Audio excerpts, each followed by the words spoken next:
What's up mga quiz mga atis? Welcome back sa aking channel. This is Quiz Alan at ngayong araw pag-usapan natin itong kakatapos lang ng Miss Universe 2025 Grand Finals.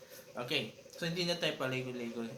Puntahan na natin yung mga bagay-bagay na dapat natin malaman. Now, una nating pag-usapan yung stage, yung production. And sabi ko ito yung bongga. Ito yung bongga siya. Uh, Halos kapantay niya yung 2018 when it comes to Grand, 'di ba? Yung not Grand International, it's yung grandiose, yung presentation nila, 'di ba? Yung stage na ginamit nila is same stage na ginamit nila doon sa preliminary, mas binongga ba dito.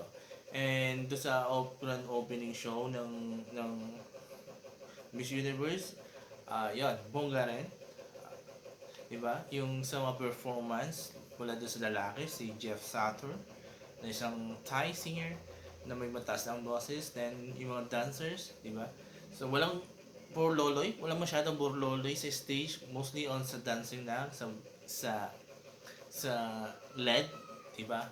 And sa performance ng mga contestant. So hindi siya boring panoorin, maganda siya panoorin. Walang masyadong yung talagang pabunggahan. Pero ang ganda panoorin, 'di ba? Masarap panoorin. Now, punta tayo doon sa top 30. Medyo malaki yung number na pinasok nila, pinagpilian nila, 'di ba? And may mga candidates doon na surprise na nakapasok like Rwanda, China, Bangladesh, and Palestine, diba? So, yun. Tapos may rin mga surprise na hindi nakapasok like Ecuador and Peru, diba? So, yun. Of course, yung mga expected natin na pumasok like Cote d'Ivoire, Venezuela, Colombia, Philippines, Thailand, diba? And even Mexico nakapasok. Now, to sa top 12 naman, ay to sa performance naman nila, to sa swimsuit, lahat perform well, maganda, pinakita nila yung mga galing nila sa pagdalakat, pagraramba, and some how you call it, nag-improve from the previous performance they had sa preliminary. And si Philippines, I can say na same, nag-glow siya tulad do sa preliminary, nag-glow siya dito, nag-glow pa rin siya. Si Thailand, medyo nakabawi siya to sa laking pangit na performance niya last preliminaries, di ba? Alam naman lahat yan, di ba? So, lahat nag-perform. And of course, mga umangat, Venezuela, Colombia, Cote d'Ivoire, di ba? Now sa top 12, maraming nawala and marami rin pumasok, and mostly mga expected na papasok to sa top 12. And I don't know, pero si Mexico medyo na-surprise ako nakapasok siya. Kasi yung performance niya talagang hindi ko talagang rating na maganda yung hindi ko masabi na talagang ganun kaganda yung performance ni kung ikakumpara to sa ibang nakapasok sa top 12, diba? So, sa evening gown, I can say lahat maganda. They showed their best gowns. Pero ito, magiging honest ako sa gown ni Atisa, hindi ko nagustuhan. Medyo complicated. Para siyang gown ni Iliana Marie Aduana sa Miss Earth na mayroong di ba? So, I don't know kung anong pumasok sa isip ni Atisa at ganun yung gown niya. Di ba? Honestly, para sa akin, that was a downgrade to sa gown niya last do sa preliminary. Kasi sa preliminary talagang sabog. As in talagang walang na-expect sa ganung gown kasi hindi siya, kasi alam natin yung style ng mga gown ni Atisa eh. Pero to sa gown niya last preliminary, bongga, di ba? To siya umangat lalo, di ba? Yung swimsuit kasi ni Atisa do sa preliminary, maganda, pero hindi siya wow kasi nga maraming mas angat. Pero nung sa gown na, doon siya umangat, doon siya uh, nag hindi lumiko, yung parang umangat, kaya naging favorite siya sa mga hot picks, diba? Sa final hot picks. So, yun. So, dito sa evening gown, final evening gown, medyo downgrade siya. Para sa akin, downgrade siya. Kasi, very komplikado. So, I wish they gave her something na nagpaangat. Yung mga darker na gown katulad nung sa preliminary. Kasi ito, ang puti na nga niya, tapos puti pa yung gown niya, diba? Tapos kung ano-anong parulo ito sa nakatingin sa dami niya, diba? So, yun. So, I'm sure maraming magagalit sa akin sa pagpuna ko. Pero, honest lang ako dito. Ah, Hindi ko talaga type yung gown. So, yun. Actually, nung nakita yung gown na yun, sabi ko, magiging alanganin si Elisa dito na mapasok ng top 5, diba? Yun. So, kasi ang ganda eh. Buti lang yung mga iba, simple rin ang gown. Like si Coty Tipua, even though simple lang yung gown, nadala naman niya maayos. Uh, Actually, isa ring pangit na gown, si Mexico na as in cover ng buong katawan na, I don't know, Chinese colored na covered yung buong katawan niya. Diba? Now, sa top 5, uh, unexpected yung pagpasok ni Mexico.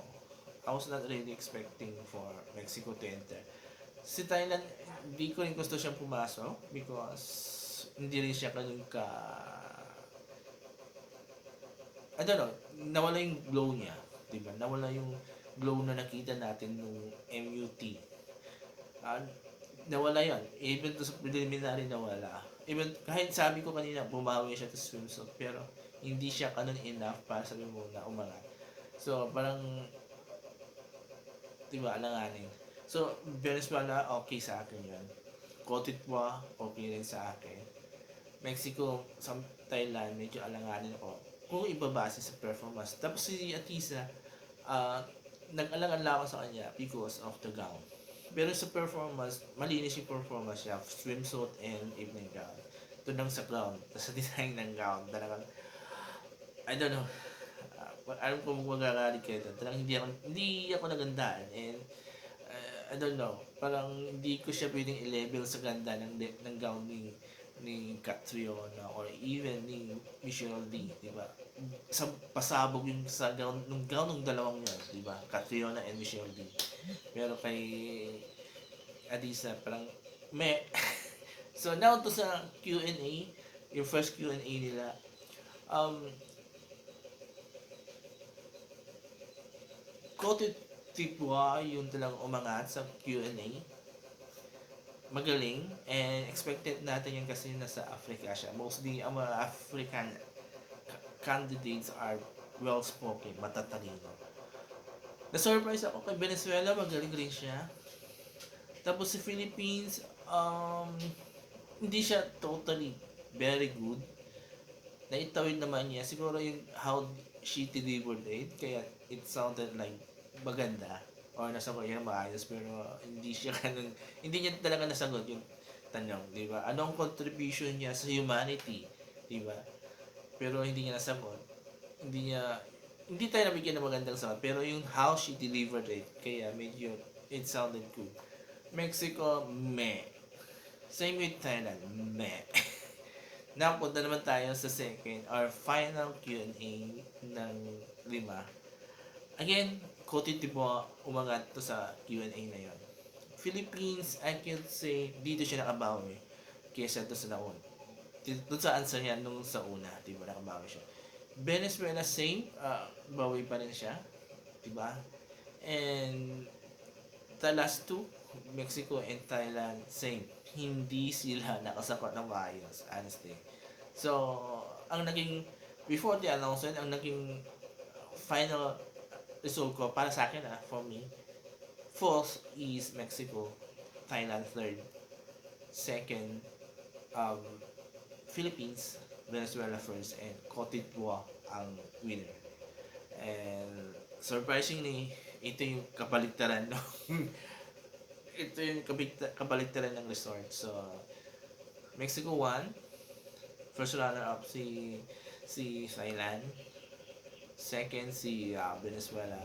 Third ang Philippines. And last, yung with the best answer sa dalawang Q&A, Cote d'Ivoire. Diba? So, yun. So, I could say, when it comes to production, this is the best one of the best production. di ba? Na pwede kong isama na along with 2018, di ba? When it comes naman sa quality ng mga candidates, I could say na quality dito marami akong nakita na magaganda, matatangkad, especially sa African nations, diba? Talagang quality talaga. Tapos pagdating naman sa results, this is one of the worst results na we have seen. So, pwede ko siyang isama, ilinya to sa 2012 ay 2010. So, Mexico na naman yan, 2010, na marami nagsasabi na dapat Jamaica na nanalo doon. Then 2012 na dapat Philippines na nanalo dyan, di ba? Tapos, ano pa, questionable ang winning. Sa 2020, ganun rin.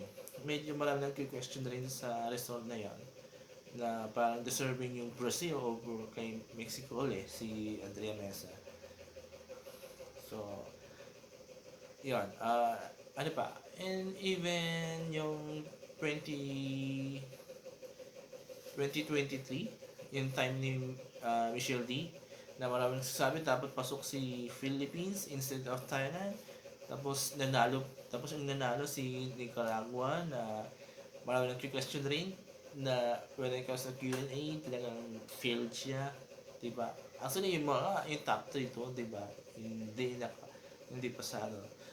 And even 2024, medyo questionable rin yung panalo ni Victoria, because hindi rin siya nasagot. Na dapat napunta daw doon sa may Miss Nigeria ba yun, kung tama ba ako, yung Africa na nag-first runner up, diba? So, yun. So, yan. Parang pansin ko, halos lahat ng mga years na hinawakan ng JKN, yung kay Uncle, medyo problematic mga results, diba? 23, 24, and 25. 2022, okay naman siya. Walang nag-question. Maganda.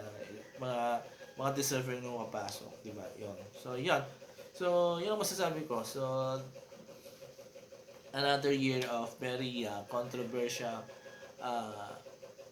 edition of Miss Universe, and of course meron yung mga natatalo, meron yung nananalo, at merong naku-cooking show, diba? Na obvious, diba? So, yun. So, kayong mga quiz, mga days, ano masasabi nyo dito sa naging finals, grand finals ng Miss Universe 2025? Happy ba kayo sa naging tagbo ng production, tagbo ng show? At ano masasabi nyo to sa naging result? Happy rin ba kayo? Kasi ako, hindi. Pero happy na rin ako sa placement ni Atisa, because yeah, I think mas mataas lang siguro. Sabi ko kanina, sana mas mataas, mga second runner, sana acceptable ba sa akin. Yeah, yung parang 100% na acceptable. So, there you go. So, kaya mga guys, mag-comment kayo dito sa baba. I-share nyo ang thoughts nyo about dito sa nangyaring Miss Universe Grand Finals, at usapan natin more, diba? And pwedeng nyo akong i-criticize sa mga sinabi ko about Atisa. So, there you go. Maraming salamat. Have a nice day. Bye-bye.